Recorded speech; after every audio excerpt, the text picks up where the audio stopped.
জাতীয় নির্বাচন কবে হবে তা জুলাই চার্টারের উপর নির্ভর করছে বলে জানিয়েছেন অন্তর্বর্তী সরকারের প্রধান উপদেষ্টার প্রেস সচিব শফিকুল আলম। তিনি বলেন, জুলাই চার্টারের ওপর নির্ভর করবে আমাদের নির্বাচনটা কবে হবে। শফিকুল আলম আরও বলেন, এরই মধ্যে প্রধান উপদেষ্টা অধ্যাপক মুহাম্মদ ইউনূস বলেছেন, ডিসেম্বরের মধ্যে নির্বাচন হতে পারে। সেক্ষেত্রে আমরা হয়তো কিছু সুপারিশ বাস্তবায়ন করতে পারবো।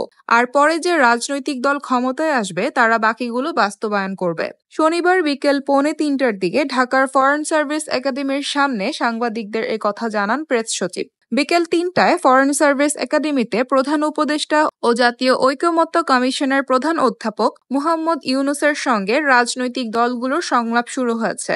জুলাই চার্টারের ব্যাখ্যা দিয়ে শফিকুল আলম বলেন, 6 সংস্কার কমিশনের প্রতিবেদন নিয়ে পুঙ্খানুপুঙ্খভাবে রাজনৈতিক দলগুলোর সঙ্গে আলোচনা হবে। রাজনৈতিক দলগুলো জাতীয় ঐকমত্যের মাধ্যমে যে সিদ্ধান্তে পৌঁছাবে, আমাদের আশা থাকবে সব রাজনৈতিক দল এটাতে স্বাক্ষর করবে। সেটা হবে জুলাই চার্টার।